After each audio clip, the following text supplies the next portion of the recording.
Hey y'all, it's Michael. So last month I did something for Free Comic Books Day where I went to go buy some comic books and I did a vlog style review of each of the comic books that I purchased. And so I thought I would do it again because it was actually, while it was a lot of work to do all of that editing and whatnot, I thought it was really fun, like to actually talk about graphic novels once again. So I went to the library, I checked out some books. So I'm gonna do the same thing. I'm gonna show you all the books that I got from the library, and then I'll do like a vlog style review of each and every single book. First book that I checked out is The Best We Could Do by T. Bu. But this is a graphic memoir, which I always love. It seems to be some sort of, according to the cover, because I don't read a lot of the synopsis just to go in blind or anything. It looks like an immigrant story. It looks really good actually. I've seen this floating around on BookTube, so we'll see how this goes. The next one that I got is Paper Girls. Hold, by Brian K. Vaughan, Cliff Chiang, Matt Wilson, and Jared Fletcher. So I got volumes 1, 2, 3, 4, and 5. I'm not sure if there's any more in the series, but I'll see what my library has, and it looks really cool. I saw this floating around. It looks like a fun graphic novel, but I saw this floating around on BookTube, so we'll see how this goes. The next one that I got is Death.H. Death? Death Pressure by Matt Kent, Charlene Kent, Mary Enger, and Matt Kent. So actually, my library had more volumes of this, more books of this. But if I really like it, then I'll stick them out. But I'll do the whole thing of those 3 volumes. The next one is The Backstagers, Volume 1 and 2 by James Theon IV, Ryan Singh, and Walter Beyond. So yeah, I saw this floating around on BookTube. All of these I'm just mainly just checked out the library. But I'm assuming it's something to do with plays. There's books.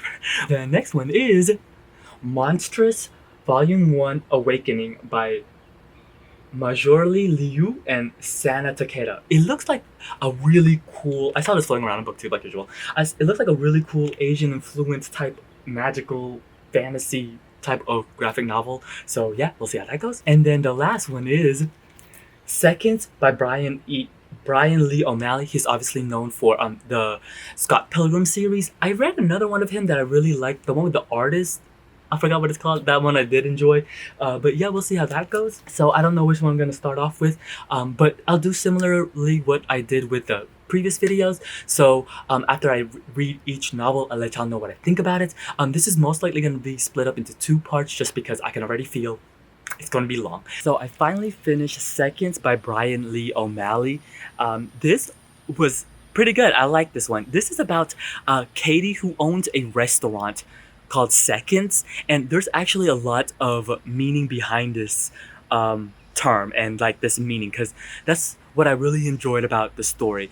So basically, Katie's owning this restaurant, but she also is investing in a second restaurant across town. She's having a hard time basically getting the contract going, like getting the building essentially like started, actually getting the restaurant to be up ground. So she's still at her first restaurant, which is called Seconds. Yeah, so like it's a lot. There's also a fantastical side of this story where there's like a house spirit within Seconds, because that's where Katie lives. Actually, she lives above the restaurant. She comes to find out about this notebook, and in the notebook it says if she takes ingest this mushroom, write down like a redo of a certain event, that it will happen. And so she starts doing this like second chances type of narrative or consequences to it. I really like this. First off, let me talk about the art style. This I really like. It's drawn in this very cutesy chibi type of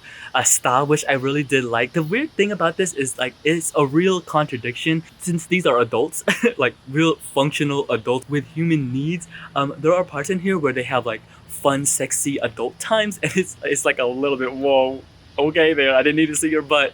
I still really liked it, and it's very simple. Panel-wise, it just goes from left to right. The colors I really did like, because there are moments in here where it was so like graphic, because the use of the red and like the purple and the blue. I was like, oh, this is really cool, especially when it starts to snow. The effect that it gives. The characters are really great. Katie is just all over the place. That's who I perceived her to be. She's one of those people, like I felt as though like she really wants to do a lot, but she just needs to appreciate life more often, and that's like one of the themes and like lessons from the story. Brings a lot of the fun and humor into the story. I really did like I thought it was, there were moments in here where she makes choices and I was like, girl, but like there's this funny humor, wink wink to the story. My favorite character was Hazel. I don't know, something about her, I just really gravitated to her. She just seemed like a really cool person. Like point blank period, she just seemed like a nice person, and I really like that. But yeah, overall I did enjoy it. So the next one that I'm going to be reading after that is The Best We Could Do by Tia Bia. Alright, so I finally did finish The Best We Could Do by Tia Bia. This is a graphic memoir about Bia's life, how her parents grew up in Vietnam and then essentially moved all the way to California. This, you know what, overall I did enjoy it. There are some things that are strangely a little bit like more of a stumble for me. First off, the art style, it takes a while to get used to. In my opinion, it has this painterly look to it, and it only uses essentially like this red orange tone to the colors. There's no other colors, and I think it uses that effectively. There are moments in here where it is like jaw-dropping gorgeous. It's so beautiful. Like, oh my god, the use of the black and the white and the spaces, like the negative space of, and then like these splashes of like watercolorish red and oranges. It adds like this really really beautiful effect. Some of the panels, there are some panels though I thought I was like, I wasn't the biggest fan of. The way that the story is told, it's really about Bia's parents. I finally like got the overall thing at the end. I don't think it clicked on me first until like a while later. She learns about her family's past through her parents telling them their stories. There are so many relatable moments in here for me personally, being my parents moving here to the US. Like, there were just nuances in here that I really appreciated. Like the first time she had cereal. Oh my gosh, let me tell you. So she had cereal for the first time in here, and it was like she had no milk with it. And I remember the first time I had cereal and I had milk. Oh my gosh, I was sick. She was sick too because I've never had milk like that, like here in America before. Like with milk, oh my goodness, it was. I threw up. She threw up. I threw up. I was like, whoa. Relatable. Also, another thing that's relatable. Since I came here, in I think it was February. I remember in February here in Georgia, it's really cold, but in the Philippines it wasn't, and I was coming here in the winter, like while it was cold here, wearing flip flops and tank top and a short. Like, bruh, I was like, whoa, relatable. So many relatable moments. During the war, I thought it was like so heartbreaking, and the things that her parents had to like went through just for them to live basically a better life.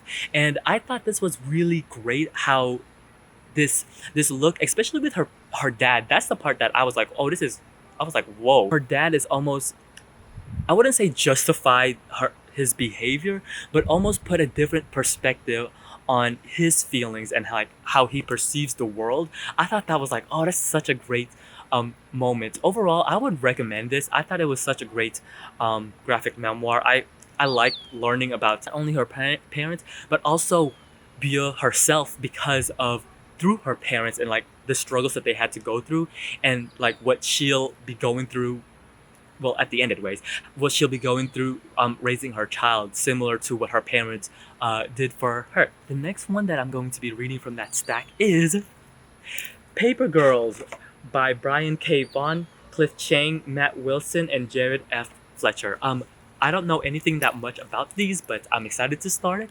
I have the 5 volumes here, so I don't know how far it's actually published. I'm gonna have to see what my library has, and if there's more, then I'll add more, obviously. But yeah, what I'm gonna do is just do a collective overall thoughts for this. I'm not gonna do like each one individually, because I think the video is gonna be already too long. So yeah, let's go. Alright, I finally finished volumes 1 through 5 of Paper Girls by Brian K. Vaughan, Cliff Chiang, Matt Wilson, and Jared Fletcher. I found out, doing some research, volume 6 actually comes out in September, and it's actually going to be the series finale. So whenever that comes out and then I can get it from the library, I'll let y'all know what I think about it. So this story, overall, I think this was fun, but I think that comes at a caveat. This story is about four girls who basically is on a paper like their paper, like on a paper route. They're paper girls. We have KJ, Mac, Tiffany, and Aaron. The thing is with this story, it doesn't come to fruition literally until, or like more explanation wise, until volume 4. So this is one of those stories where it, and I say it comes with a caveat because if I were to give the recommendation, I would give it, give some sort of explanation. Like I wouldn't just be like, oh, go into it blind. And I say this because it is kind of frustrating as you go along. This is essentially a time travel story.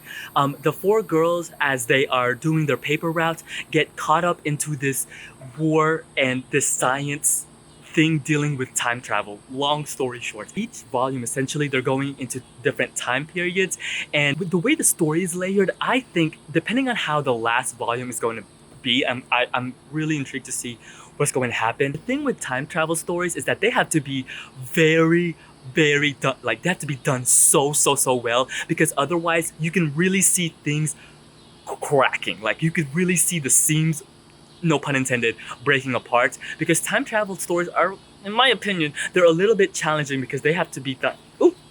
Let me tell you my favorite thing about this and why I'm loving it. Like I would push it to the love aspect of it is the colors. Oh my goodness, the colors are done by Matt Wilson. My goodness, the colors are so beautiful. It has this neon-y, huey, but like the way that the colors are used and the shade, it is so beautiful. That is my favorite part, is the colors. Oh my gosh, it is top tier. It is top tier. And with the creature design, it's kind of cool because it reminds me a lot of like Saga. Vaughn is involved with that. There are some really cool designs in here, especially this one. I don't want to give her away, but especially her. She's so cool. Just the presentation of it is really cool. The colors, the character design, the way that things are paneled. There are some parts in here where it like plays with your mind, like it plays with the reader on how like you flip it. I really love the presentation. I would love them as prints to hang on my wall. I think just aesthetically it is beautiful. I love it. So let me go back to the story for quite a bit. This is one of those things where I think if I were to reread it again, I would get more out of it. And I say that because, like I mentioned, the time travel aspect of this and the way that things are lining up, I would like to see the things that I missed. And I think the things that I missed with my initial read-through, I think would add more to the story. And there are some parts in here, I'm not gonna lie, especially with the dialogue, there are parts in here where it felt really stilted. Just a fun action adventure type of story. I don't want to say that it has like depth, like as in like previous graphic novels that I have read, like where it has an emotional depth. For me anyways, I don't think it has that for me. But I think it's like a fun action adventure, and I'm really excited to see how it's going to conclude. All right, the next one I'm going to read is Death by Matt Kindt, Charlene Kindt, Mary Enger. My library does have like more volumes of this. I think it's the second book. So I'll see if I'll be able to get it if I do like this one. But this is the next one that I will be tackling.